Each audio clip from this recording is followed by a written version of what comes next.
Eric is the man behind AtlanteanConspiracy.com and the author of a big conspiracy encyclopedia by the same name, covering everything from Atlantis to Zion. He's also more recently finished a book and documentary pair, both entitled The Flat Earth Conspiracy. A guy that has definitely challenged my worldview, and that's not an easy thing these days, so let's dive into it. Eric, my man, welcome to THC. Thanks for having me here. Appreciate it. So happy to have you here, man. And I think a lot of people are going to be challenged with this one. And it is going to be tough to articulate some of these arguments without pictures and diagrams. But what I've seen has raised some serious red flags with a lot of things that we take as a given. Everything from the existence of nuclear weapons in the International Space Station to the makeup of the Earth and the entire universe itself. So let's not beat around the bush, man. You know, to challenge the heliocentric model of the solar system is pretty blasphemous in today's world. So how do we start to unravel some of this stuff? What are some of the biggest red flags with our traditional understanding that should start putting those first cracks in the listener's preconceived notions? Sure. Well, just our common sense everyday perception of the Earth, it is flat as far as we can tell. It is motionless as far as we can tell. And everything in the sky is revolving around us as far as we can tell. If nobody told us otherwise, we'd logically assume that the Earth was flat, motionless, with everything in the sky revolving around us. And you can prove that this is the case as well, for instance, with the horizon. As you rise up, no matter how high you go on the top of Mount Everest, or if you go in a balloon higher and higher, as far as 20 miles up and higher, we've gotten independent balloons have gone up with cameras. The horizon remains flat all the way around and rises to the eye of the camera all the way up. Now, if the Earth were a ball, no matter how big, the horizon is said to be the curvature of the ball. So as you rose up, the horizon would stay where it was, and you'd have to look down if you're in a hot air balloon, down further and further as you rose up, and the horizon would be below you. But in fact, as high as any non-NASA, RASA, or other Freemasonic space agency has ever shown us, as far as any independent camera has ever gone up with an independent rocket or balloon, as far as 20 miles up, totally flat and rises to the eye of the observer. So that's one proof. Of course, you can measure curvature if it actually existed. They say the ball Earth is 25,000 miles in circumference, and using spherical trigonometry, it figures out to 8 inches of curvature per mile squared. The mile is squared, so for 2 miles, it would be 2 times 2, 4 times 8 inches, 32 inches. And for the third mile, it's 3 squared, which is 3 times 3, 9 times 8 is 72. So you're going 8, 32, 72, 128 inches, and so on. And this is the kind of curvature that would exist on a ball. And specifically on a ball 25,000 miles in circumference, as they say it is. So you can check with theodolites and telescopes and different methods, lasers, to see if the Earth actually does have that curvature. And it's been tested over and over again and found to have no curvature whatsoever. So I mean, even if they had the number wrong and it was 100,000 miles in circumference, there would still be a calculable, measurable curvature that just isn't there. What you're seeing here is a mirage.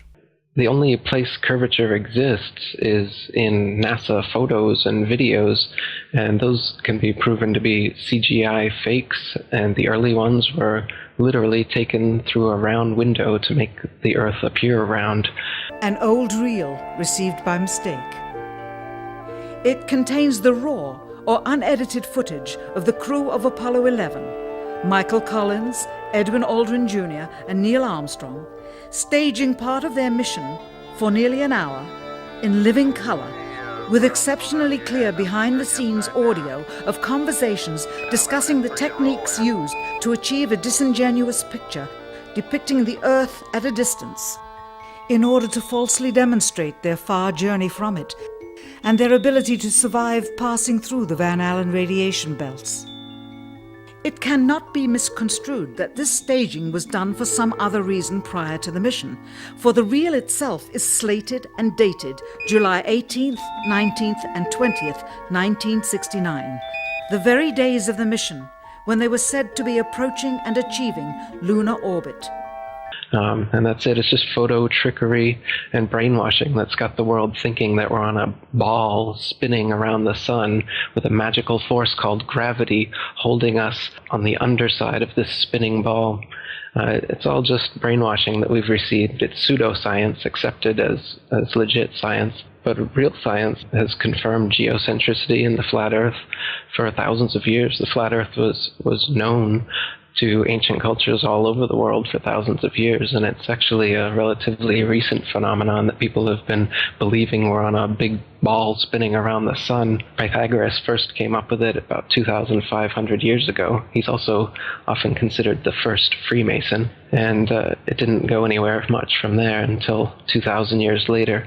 Copernicus picked up where he left off, another Jesuit Freemason, and he really picked things up, and Kepler and Galileo and Newton, and now Einstein and NASA, Sagan and Neil deGrasse Tyson, all these people, they're all part of this Freemasonic club that is building a pseudo-scientific worldview to indoctrinate the slave class so that we can be propagandized into doing anything. This is basically the biggest thing you could possibly lie about. So the psychopaths who control society are interested in world domination. The best way to brainwash the whole world is to lie to the whole world about what the world is.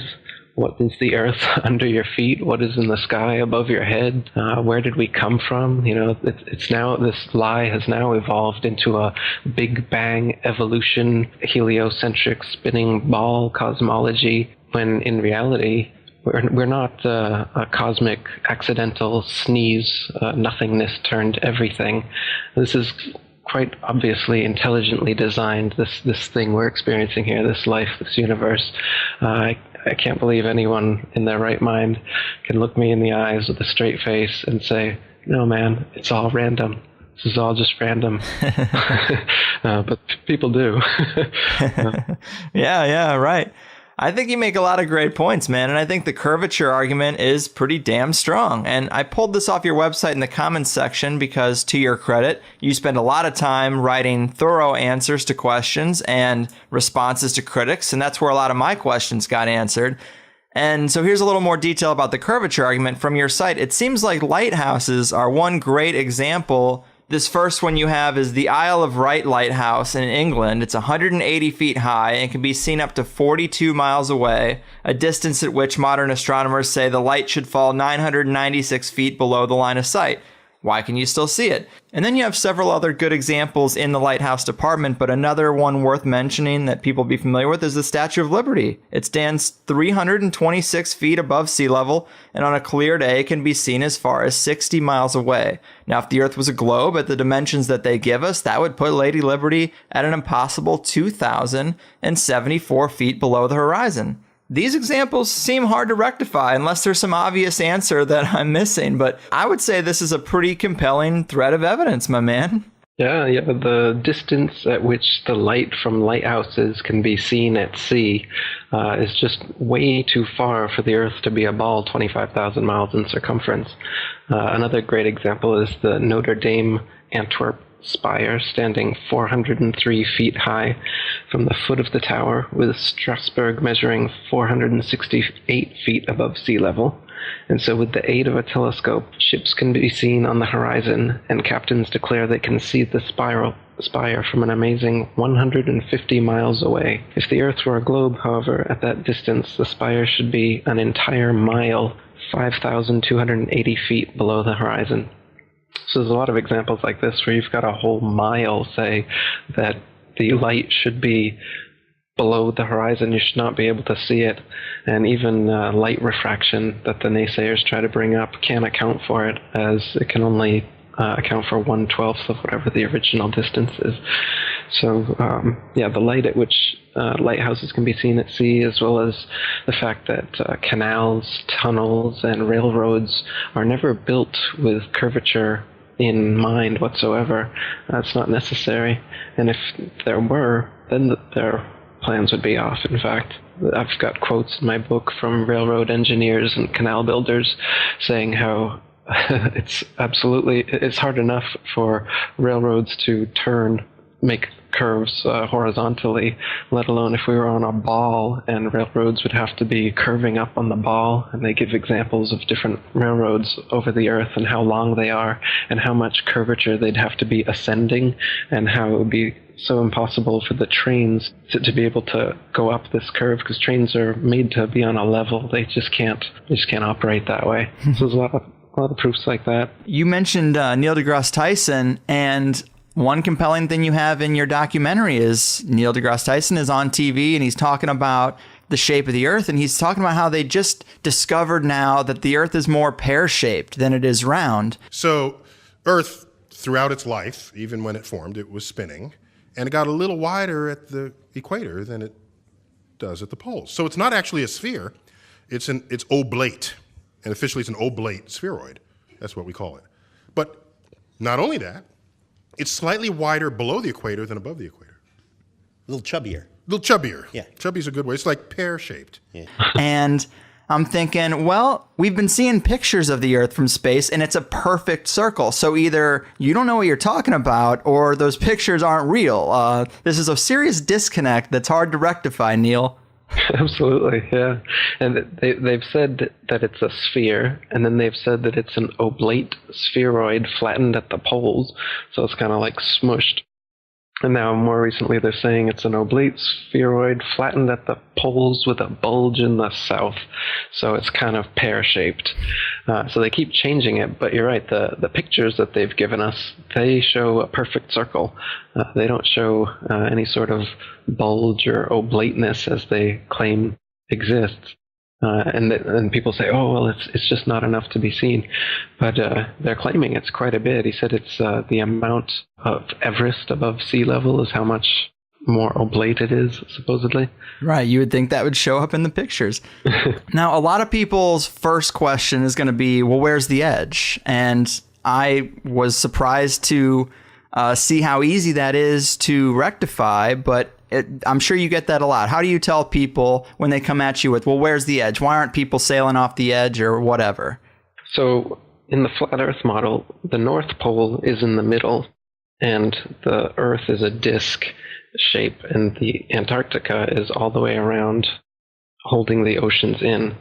And so it's a fact, if you're at the North Pole and you go south, no matter which actually, it doesn't matter where you are. If you go south, eventually you're going to end up in Antarctica. But on the ball model, it's just a little ice continent underneath the ball. Yet in this model, it's all the way around you, holding the oceans in. As for whether there's an edge beyond the Antarctic ice plateau, this wall that holds everything in is about 100 to 200 feet tall. And once you climb up on the ice wall, it's a plateau of snow that just goes on and on and on. And the public and myself are ignorant at the moment as to whether there is an edge at some point, whether there'd be a barrier, a dome, as many ancient cultures have said there is, or whether it's an infinite flat plain and it's just snow, ice, wind, and darkness forever. So that's still a mystery, how the ice actually terminates. But it is a fact that if you travel south from anywhere on Earth, you will end up at the Antarctic ice wall. The lie is that there's a South Pole, and they've put a ceremonial red and white barbershop pole with a ball Earth on top of it at an arbitrary point along the Antarctic ice. And they even admit that it's not the actual South Pole, and they have this complex model how the North and South Poles on the ball Earth are constantly moving because of the nature of the molten magnetic core of the ball Earth they claim exists. But the real reason is they have guided tours there to the South Pole, and if you took a compass and you stood at their ceremonial pole, you should be able to walk in a circle and north would be in every direction. But of course that wouldn't happen, and so they'd have to answer to all these tourists every year as to why the South Pole clearly isn't the South Pole. And they even admit it, you can see on YouTube, and they give their complex answer as to why it's always moving and you can never really find it. Same with the North Pole. In fact, if you watch North Pole documentaries, they always claim they're at the North Pole, but they're only showing a Garmin with 90 degrees north latitude. They never pull out a compass to actually check if they're at the North Pole. They're just on some ice somewhere, could be anywhere on Earth, and then they're like 3 feet, 2 feet, 1 feet, we're at the North Pole. And 15 feet, 12, 10, 2. Oh, top of the world, guys.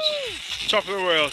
We'll get that in a minute, Jake. It's just some random ice, nothingness. So yeah, it's easy to lie about these things. And these no man's lands, the North Pole and the Antarctica, they don't allow us to independently explore them. So people like Rodney Clough or Jarl Anderhoy, independent explorers who've wanted to go to the North Pole and Antarctica without getting government pre-approval and only going with their escorts to the places they want you to go, they've actually been turned around at gunpoint by military vessels, not allowing them to go in. Jarl Anderhoy's faced jail time and fines for it as well. So they definitely don't want us exploring what is in the middle of the flat Earth and on the edges. They keep us in the middle. Yeah, I find it really interesting. And the first thing I had thought when I was getting into this is like, well, what about airplanes? People fly from North America to China to Europe, all around the globe, or, the proposed globe. And this is easy to rectify with the model you laid out with the North Pole in the center. When you fly, if you think about the rings on a bullseye, you can fly around it can make it seem like you're going around a ball, but you're really just going around in a circular pattern on a flat plane. And I was like, wow, I never really thought about it like that. And if you look at, well, of course, something we always talk about is hidden in plain sight, symbolisms and corporate logos that they use. And if you look at the UN flag, this is exactly the model you're proposing. And it even has an overlay of like a bullseye pattern that shows you the overlay is exactly how planes would fly around or how ships would navigate around. But it's really odd that the UN flag would take up the exact same composition or damn close to the flat Earth model. Yeah, the UN flag is a flat Earth map. You can look at it. It is not a ball Earth. It's a flat Earth. And the bullseye you're talking about that's over it, if you count the number of holes they've got there in the bullseye, there's exactly 33. So what they've got is a flat Earth divided into 33 sections. And I'm sure you're aware that 33 is a significant occult number, especially among the Freemasons, who are the ones in charge of this whole deception, as I said, from all the way back to Pythagoras, the first Freemason who thought up this ball Earth theory, through Copernicus and Galileo and Newton and right up to today, Neil deGrasse Tyson, etc.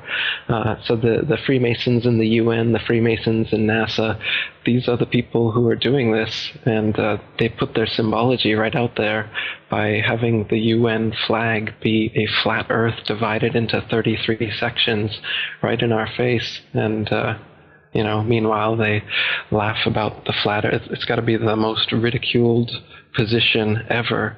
And you got to think there's a reason for that. Why is the concept of flat Earth or being a flat earther so ridiculed?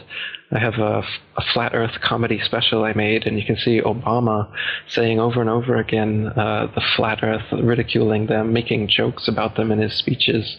And I mean, these aren't just off-the-cuff remarks. These are things that are being written into his speeches. So why are they doing this? Why are they making sure that people know that the flat Earth is something to be ridiculed?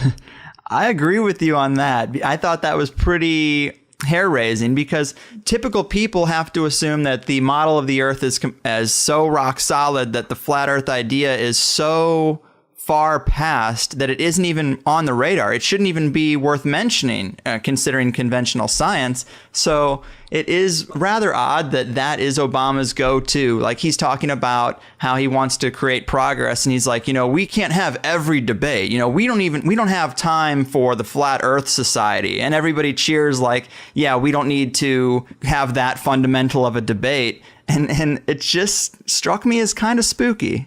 If I say that the world is round and someone else says it's flat, that's worth reporting. But you might also want to report on a bunch of scientific evidence that seems to support the notion that the world is round. We don't have time for a meeting of the Flat Earth Society. They they must have been founding members of the Flat Earth Society. They would not have believed that the world was round. Yeah, definitely.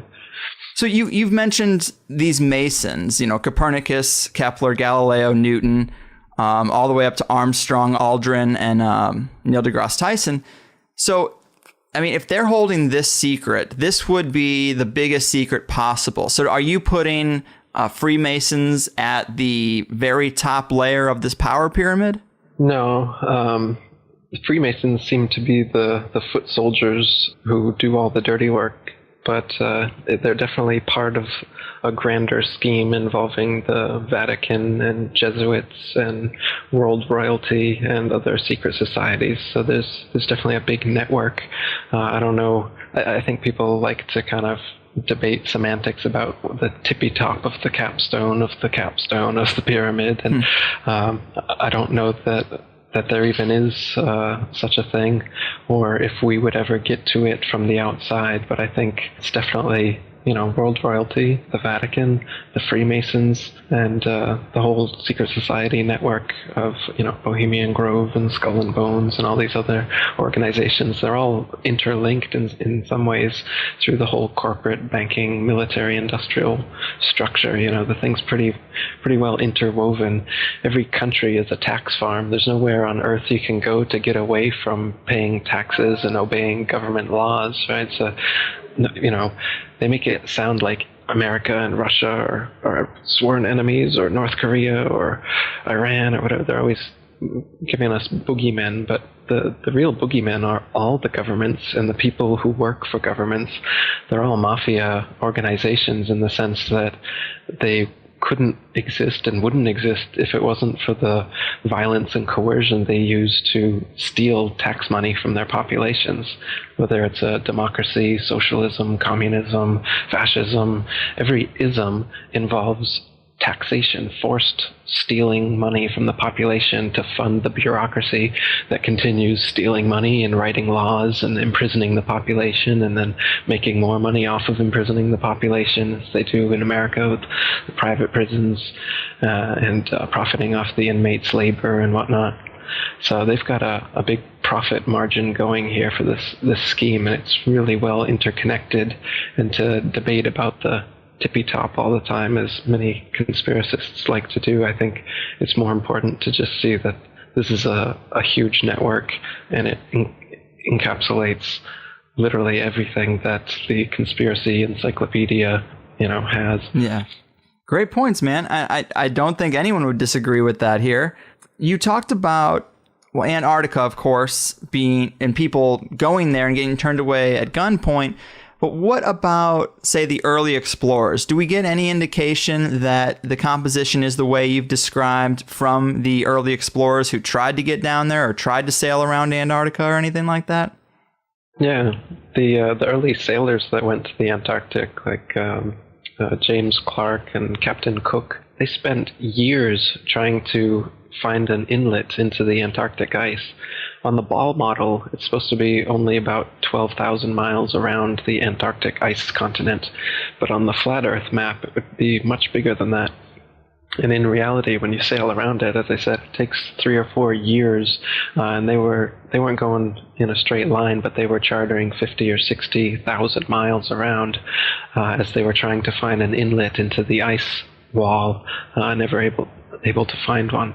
Yeah, and you also have, and this is another quote that I pulled off your site, a guy named William Carpenter. He says, "Yes, but we can circumnavigate the South easily enough, is often said by those who don't know. The British ship Challenger recently completed the circuit of the southern region indirectly, to be sure, but she was 3 years about it and traversed nearly 69,000 miles, a stretch long enough to have taken her 6 times around the globular hypothesis." Which is interesting because you can then visualize someone trying to get around this island they have in their head, this big island of ice, this big continent of ice, this idea they have in their head, and they're trying to get around it by just going the same direction. And if you picture it in the flat Earth model, you can visualize how they would just be bumping into the edge all the way around until they got back to kind of their starting point, and then they'd go back up north and be like where they were. And to them, they think they went around a big continent, but they did exactly the opposite and went on the inside of a giant edge. And I thought that quote was pretty interesting. Yeah, another thing those early explorers found is that they were always outside of their reckoning every day as far as how far they should have traveled on their maps. So they were an average of 12 to 16 miles, sometimes as much as 29 miles out of reckoning. Lieutenant Charles Wilkes, commander of the United States Navy exploration expedition to the Antarctic in 1838, spent almost 4 years going around, and he was writing in his journal how every day he was sometimes up to 20 miles in less than 18 hours out of reckoning. And so they always have to chalk it up to water currents or some sort of thing like this, but they're consistently out of their reckoning because the flat Earth, of course, is much bigger in the southern so-called hemisphere than the ball Earth would be. So the maps that they're using are all assuming the ball Earth. They're flat maps, by the way. They use, it's called plane sailing, is the most common used navigation method, which is done assuming the water is a plane, as it actually is. The natural physics of water proves that all the surface of water on Earth is a plane, by the way, because, as you know, water will always find and maintain its own level. So if it's dammed up and then released, it will rapidly rush off in all directions until it remains level. Yet they say that we're on a big ball here, and the oceans are all convex, somehow held on to the Earth through the magical force of gravity, yet we can see with our eyes, and we know through physics, that water maintains and always is level. Yeah, that's a compelling point. And you did bring up earlier that the horizon always looks flat. And I think most people would say, well, that's a perspective issue. That would be the argument, the typical argument. But if you haven't seen it, people should look at it. You're right about the idea that there's people who have attached cameras to balloons, just independent people who've attached a high-def camera to a balloon, sent it up as high as they possibly could just to get that footage, because it is interesting to do. And you are right, as far high as it goes on any of these videos that I've seen, I'm a little surprised that you never see a curvature. Even thousands of feet up, you don't see that curvature. It's a little odd. You'd expect to see it. Yeah, though sometimes you do see curvature, and it's because of using a wide-angle lens. Right. For instance, on the Red Bull dives that Felix Baumgartner did that everybody has seen, if you notice, the outside cameras are clearly wide-angle lens, and then there's an inside cockpit camera that isn't. And as you're watching it from the outside cameras, you'll notice that the supposed curvature of the ball Earth starts really early on, just as he's lifting off. And the exact same curvature stays exactly the same all the way up to the point where he's going to jump. So the curve is the same, but his altitude has risen by many, many miles. The reason the curve is the same, of course, is because it's a wide-angle lens effect. It's not actually the curve of the horizon. It just seems that way. Right. And that's proven by the inside camera, which, as the door opens, you can see the horizon out that inside camera. It has risen to the eye of the camera. As I said, on a ball Earth, you wouldn't open that camera and have the horizon right at eye level in front of you, no matter how big the ball was. That effect can only happen on a flat plane, and you can see in that dive shot that the inside camera, the horizon is completely flat. Mm-hmm. Then it goes to the outside, and you got a huge curve. But when you're looking at some of the amateur balloon footage, some of it's lens corrected, and it's completely flat. And others, like the GoPro stuff, the horizon will fluctuate as the camera spins and tilts. The horizon will go convex and concave, but whenever it's still, it will level off at completely level. And you can see that the convex and concave the images are just a lens effect. It's obviously not the horizon shifting every 2 seconds as the camera jumps. Yeah. And when it's still, you can see all the way up, totally flat. Yeah, I have a GoPro, so I'm very familiar with that fisheye lens, which, yeah, that's not going to be reliable for what we're trying to look at. And another thing about that guy who does the jump from the upper atmosphere, when he lands, he does a Masonic hand symbol. So he very well could just be another pawn in the game to create the illusion. I thought that was pretty interesting. Let's see. Another big issue that people are going to have is we're told we have tens of thousands of satellites orbiting the Earth for GPS systems, cell phones, military radar, navigational equipment. How do we rectify that? Yeah. Well, and they also say that there's an International Space Station out there, and there's a Hubble telescope floating out there taking wonderful CGI Photoshop pictures that they send us back with their amazing 400-mile outer space internet connection to the Hubble Space Telescope. And now the internet space connection has gone to over 1 million miles with the new Rosetta mission. Have you seen that one? Mm-hmm. The CGI Photoshop pictures from that are just wonderful and well worth the billions of dollars we're spending to get them. Yeah, so the illusion is that there's a space station and satellites and telescopes just floating out there in infinite space. But you and I know that no matter how high you go, you come right back down. Whatever goes up must come down. The illusion is that at some point, if you go high enough, this gravity they claim exists that pulls you back down to the Earth, suddenly just you pop out of it and into the vacuum of space. Now, the vacuum of space can't exist because it's connected to the non-vacuum of the atmosphere in Earth and all the other supposed planets that exist. So a vacuum must be a closed system. But they claim space is a vacuum and space is an open system. So it's philosophically impossible for space to be a vacuum. And the way that they fool us into thinking that this actually is plausible is threefold. First way they do it is in zero-G planes, which are Boeing 737s that do parabolic maneuvers that have a free fall illusion, a free fall effect rather, that happens for about a minute, where you can be floating in these planes.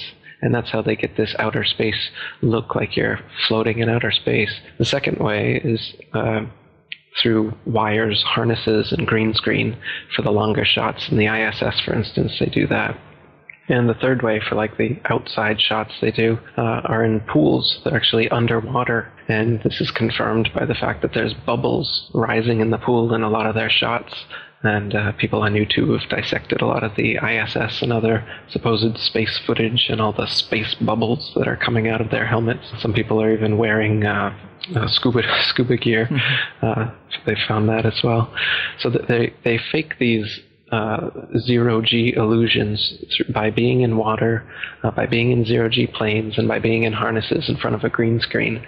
And that makes us think that it's possible that out there in space you could just be kind of floating around like they show us in the movies. But as far as we'll ever know, as far as you or I would ever know, we go as high as we can in a plane or a balloon or a rocket, and we come right back down.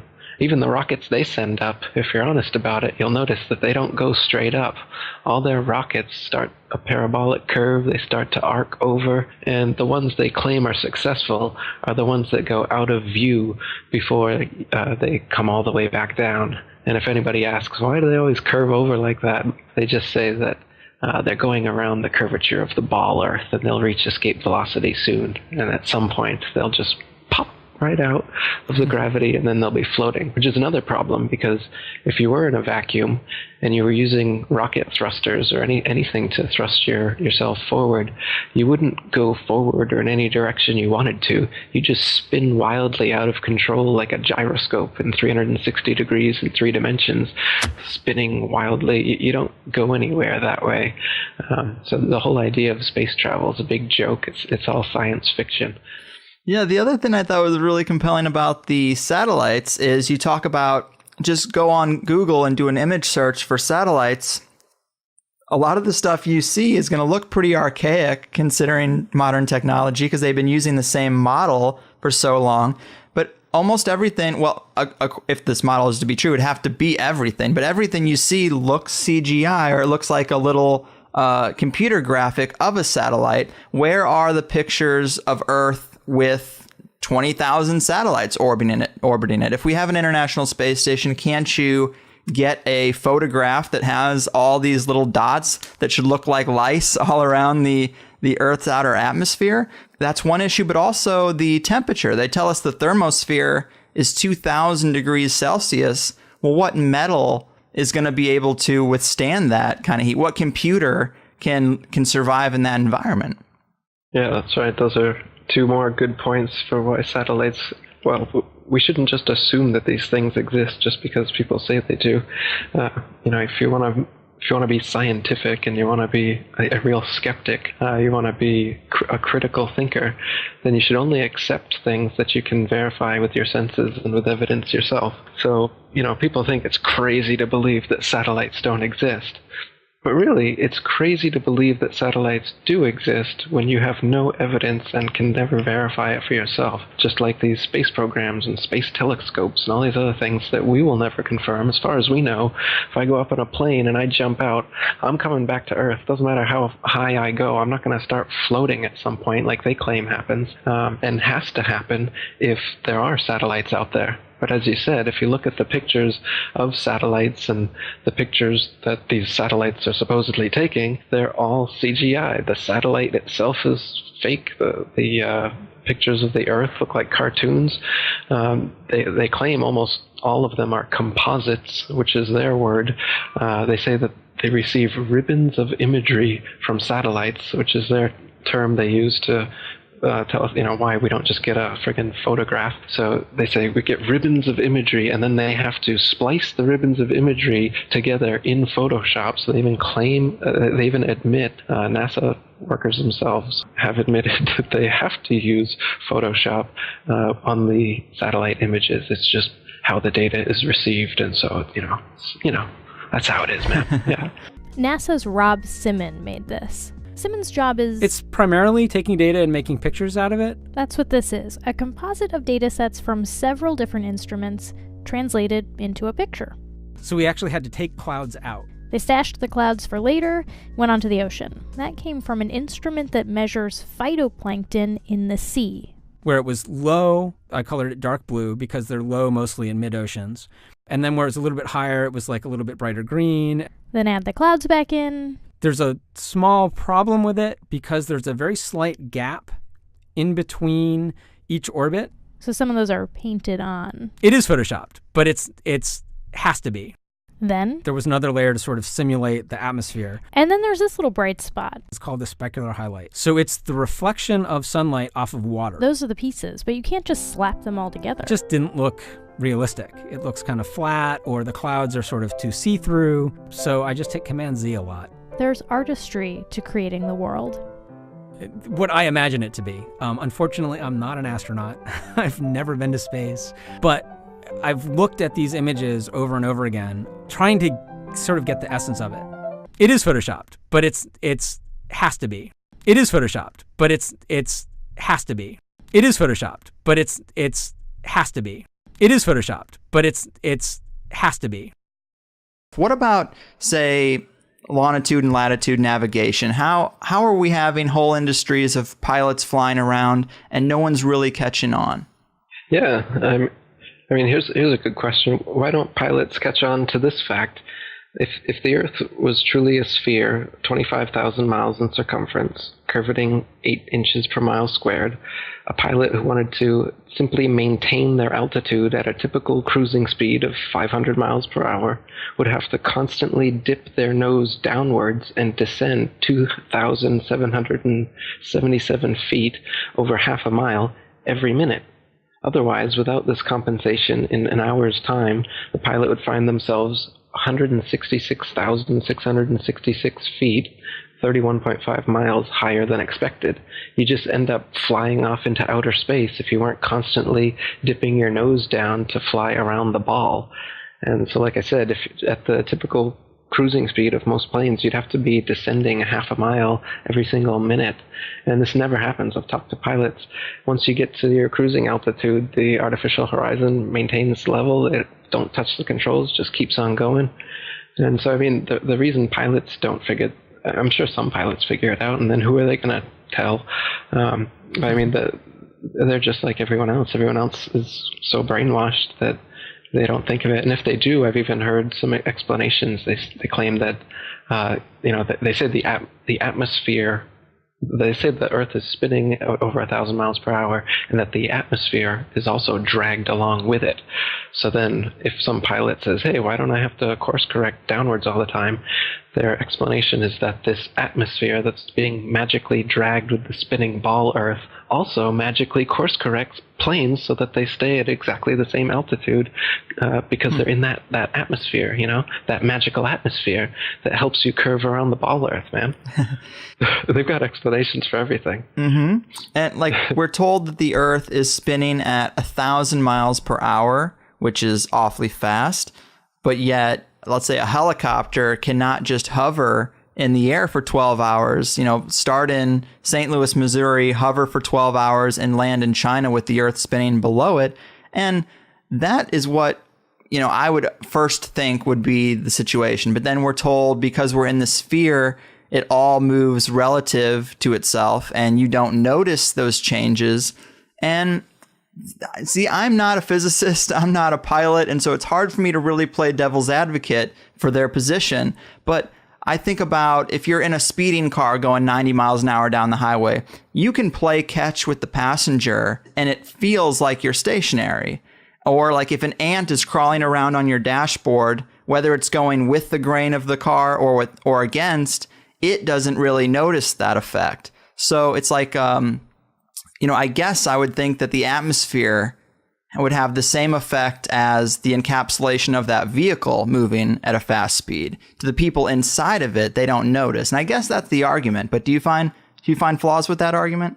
Yeah, because once again, it's explaining away your common sense and your experience, which is that you're not moving whatsoever. And so they say, yes, you are moving, silly, but you're just moving at such a constant velocity that you don't notice it whatsoever. Now, even if you're in the best Rolls Royce over the best tar, smoothly going, you close your eyes, I can still tell I'm moving, and that's not going 1,000 miles per hour. That's just going 50 or whatever we're talking about here. Let's keep it at 20. Ready? Bear in mind we're 4 ahead of us.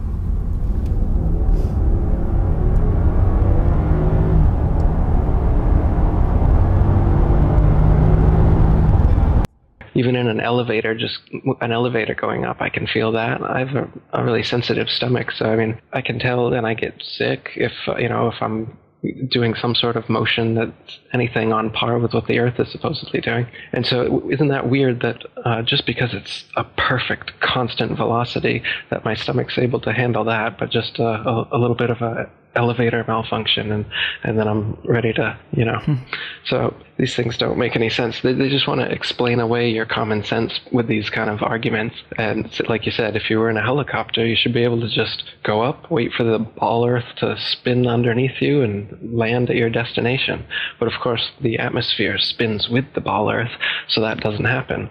But we can prove that that's not the case either, because now we have airplanes which you can go easterly or westerly, and if the Earth and the atmosphere are spinning 1,000 miles per hour east all the time, as they say, then a westbound plane should be, an eastbound plane should never reach its destination. If it was going 500 miles per hour and the Earth is spinning and the atmosphere is spinning 1,000 miles, your destination should come up behind you before you ever reach it, right?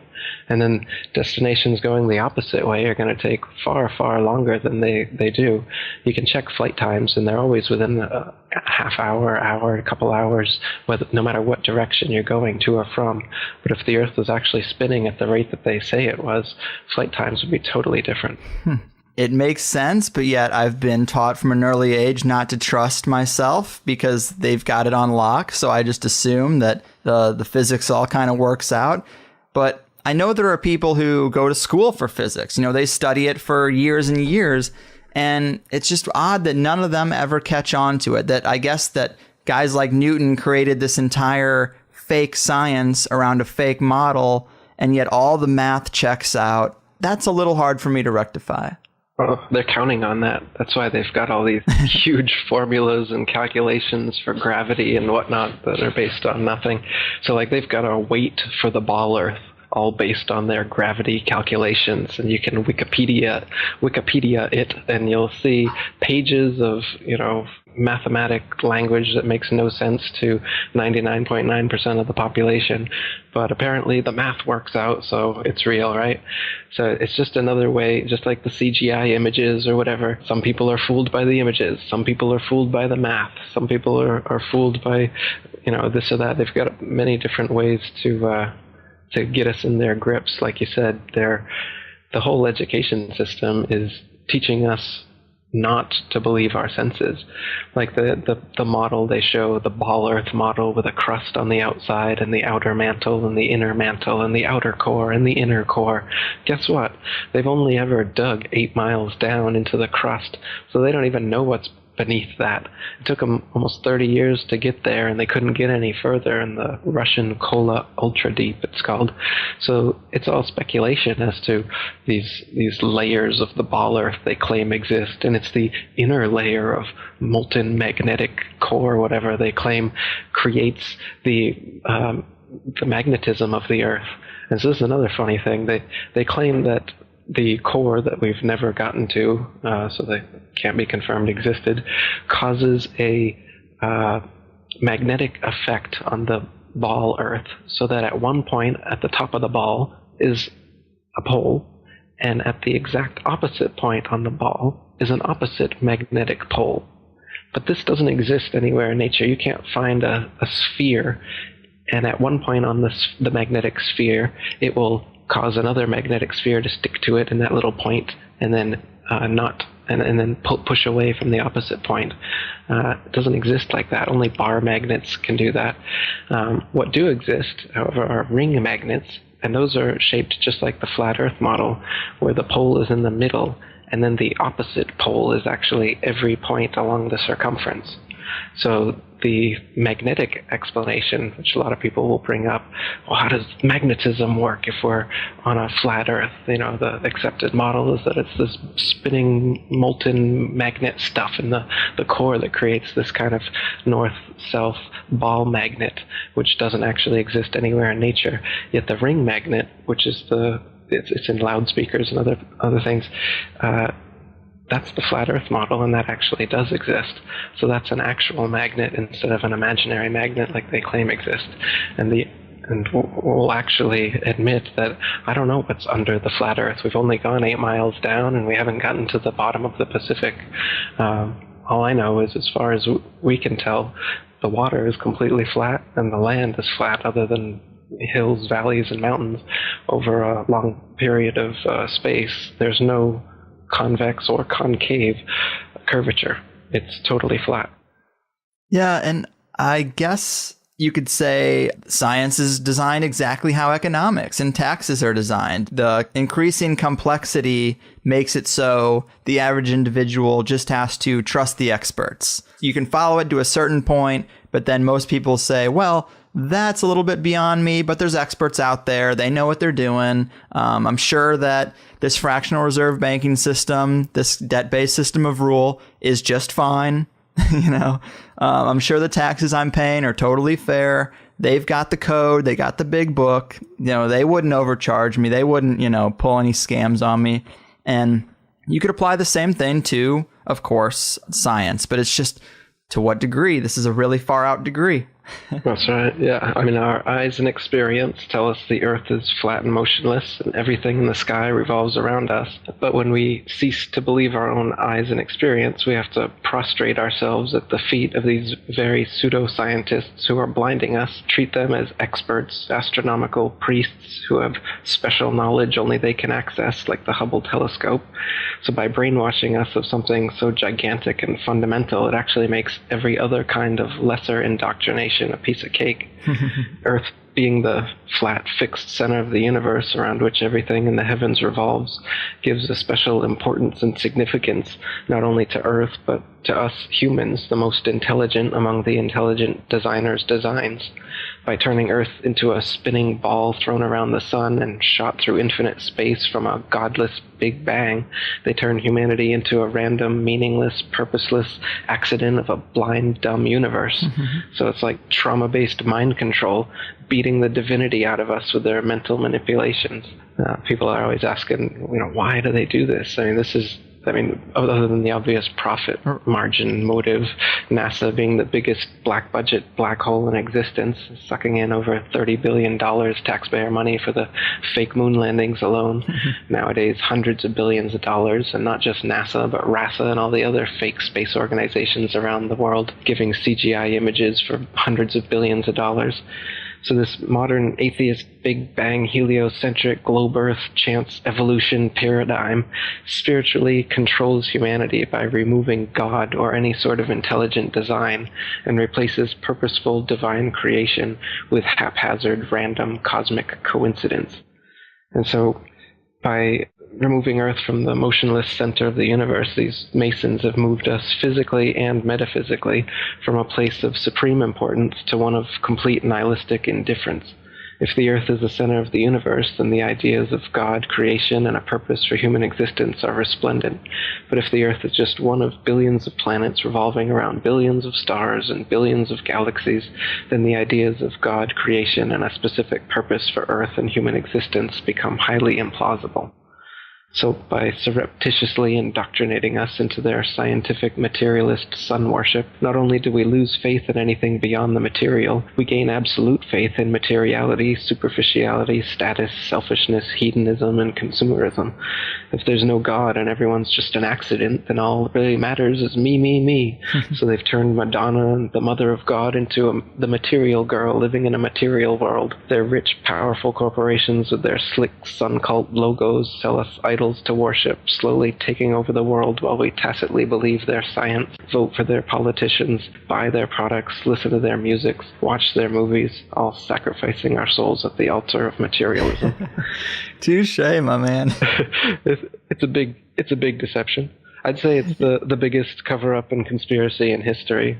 We've been completely deluded for 500 years. Not everybody, but nowadays it's pretty well advanced. Yeah. Most of the flat Earth material you'll find still in existence is from the 1800s, and there was quite a debate going on then. So there's still quite a few people unconvinced of the spinning ball theory back then. But nowadays, with NASA and all the photo and videos that they give us, people don't really look at too much further for evidence, as they assume that that's all real. Right. Obviously, it is a huge can of worms, and there's so many things, so many arguments. People say, well, what about, the planets? Are the planets are all fake? Yeah, there's a lot of things that our science has told us that are built off of the heliocentric model that they've given us.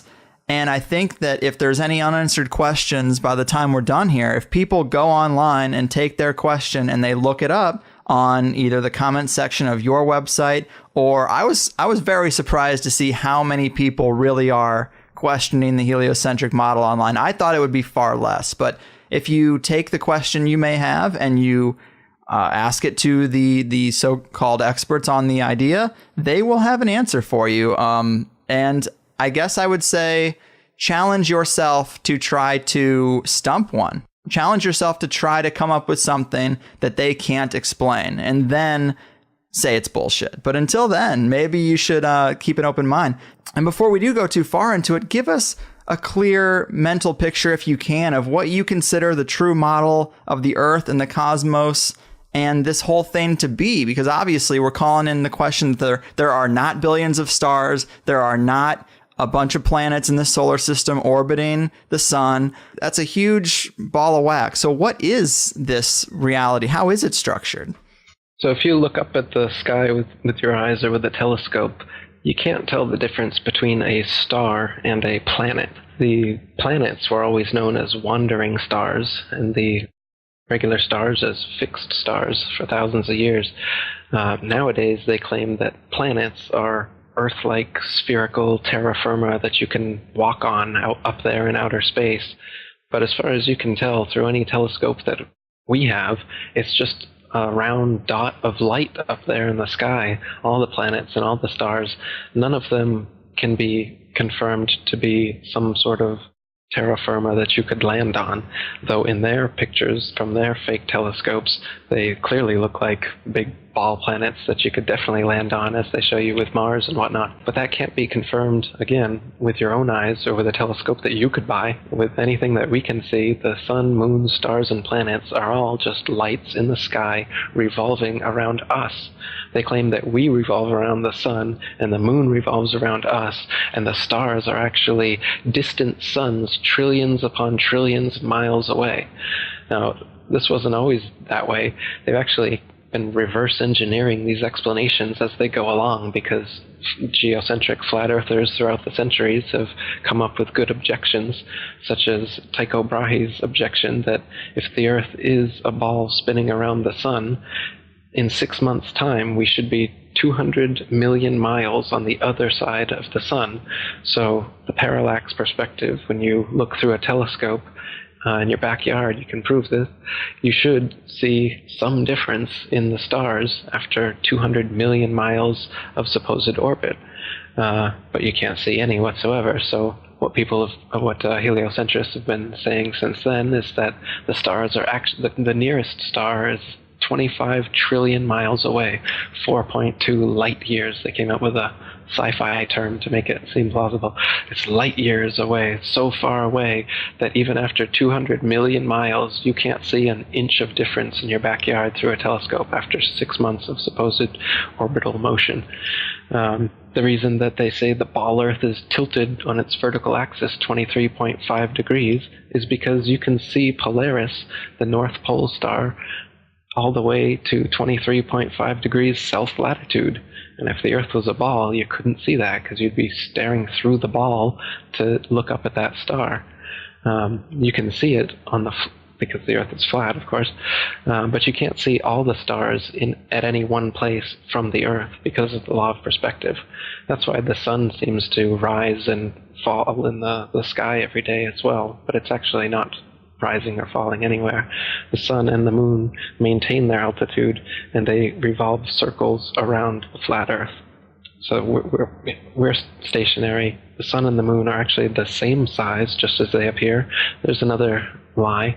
They claim that the sun is 400 times bigger and 400 times further away than the moon, and that's why they just appear the same size from our perspective, but they're not. But I mean, again, with your own eyes, you can see when they eclipse, they are the same size. And the fact that they do eclipse is not quite a coincidence to happen on a Big Bang accident universe, that everything is just spinning around in space randomly. How come there's these two brilliant lights in the sky that pass each other and they're perfectly opposite? Do you know the sun's light is very different than the moon's light too? They claim the moon's light comes from the sun. It's reflected off of the sun. But if you collect the moon's light, it's actually cold. Whereas if you collect sunlight, of course, it's hot and you can burn things. The sunlight will preserve certain things, dry out meats and things to eat. But if you leave meats out in the moonlight, they spoil. If you're in the shade in the sunlight, the shade is obviously the temperature is going to be less. But if you're in the shade in the moonlight, the temperature is more. The moonlight is cold. I've never noticed that. I'm going to try that out. Yeah. The combustion in a bonfire is increased by moonlight, and it's decreased by sunlight. There's another one. So there's a lot of things that prove that the sun and the moon are actually their own lights. They're not. The moon is not a big ball up there in space that you can land masons on, as they claim. It's just a light, a flat, round disk. And you can even see through the moon during waxing and waning cycles. The Royal Astronomical Society, even the people who are part of this manipulation, they've recorded several times that you can see stars and planets through the moon. And the astronomers that are seeing it, they're always flabbergasted about how this is possible. But it's because the moon is not physical. It's not densely physical in the way that they claim. It's just a light, so you can see through it. Just like the planets as well are just lights. That's why Pluto's not a planet anymore, because the light from it just rapidly diminished one day, and they couldn't continue fooling all the amateur astronomers that Pluto's a planet, because the starlight from it just diminished by 50%. I think that moon thing is pretty compelling. I am going to tonight see if that's true. I've never noticed that effect. I've never looked for that effect. But to think that if I get into the shade of the moon and that the moon is giving off its own light, I mean, that is pretty radically different. And I like those kind of challenges. So I'm going to try to see how that works. But I'm surprised more people haven't stumbled upon that. If the moon is giving off a cold light, I guess we just assume it's the absence of sunlight, but to shade yourself from that and be warmer, Interesting indeed, isn't it? It is. I don't know, man. This is about as far out as it gets, and it's super awesome. So, thanks for being here. We covered so much ground. I think we made a pretty good, complete case for at least the proponents of the flat earth. I think they would be proud of the interview we did today. But, if there are still skeptics out there that are resistant to this idea, is there anything else before we wrap this up that we should mention as icing on the flat earth cake or anything? Yeah, I recommend everybody look into it, do your own research, and check out my website, atlanteanconspiracy.com. My book and documentary is free on YouTube, The Flat Earth Conspiracy, and I've just restarted the International Flat Earth Research Society. You can come see some of the message board stuff we're doing over there at ifers.boards.net.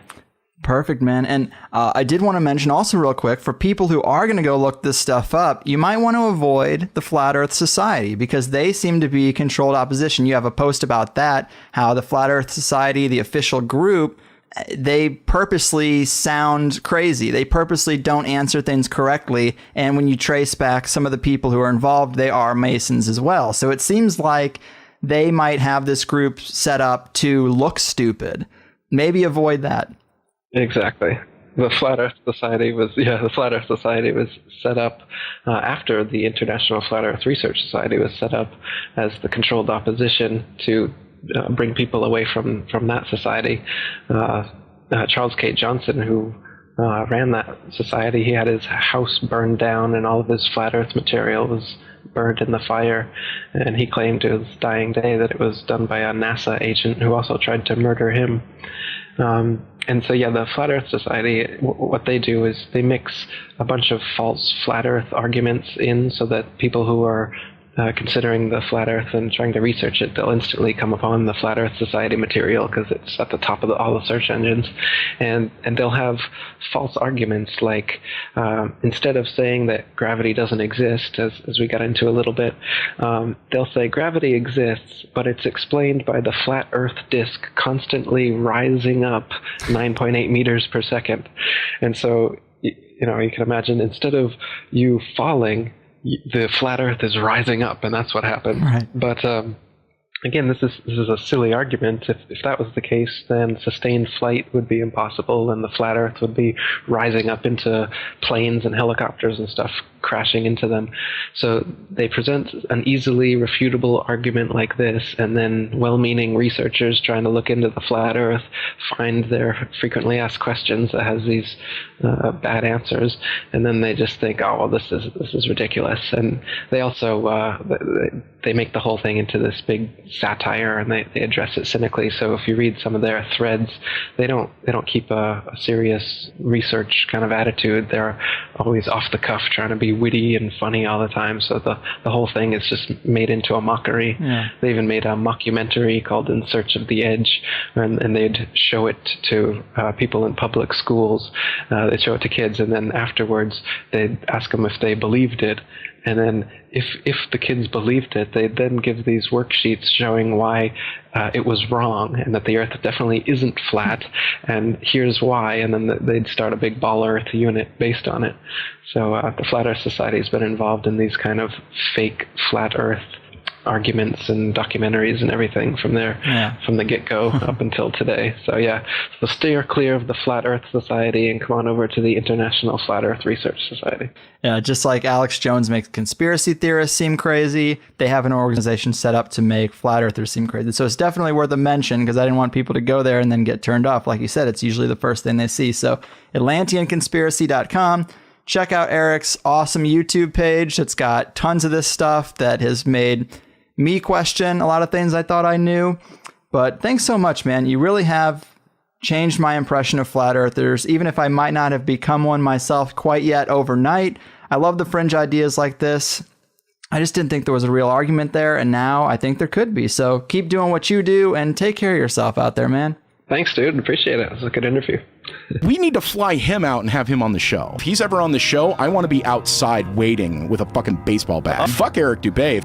Christoph, let me ask you, why do you think that Truman has never come close to discovering the true nature of his world until now? We accept the reality of the world with which we're presented. It's as simple as that. And if someone says the earth is round and someone says the earth is flat, at some point you're going to make a judgment. The earth is flat, people, is just flat. The world is flat. And it's a conspiracy of scientists and others who publish these pictures. The evidence is remarkable. People like me have not done our job. But shooting the messenger isn't going to change the science. One thing I really want your generation to embrace is that the Earth is a closed system. We cannot leave the Earth. One thing I really want your generation to embrace is that the Earth is a closed system. We cannot leave the Earth. Let us never tolerate outrageous conspiracy theories.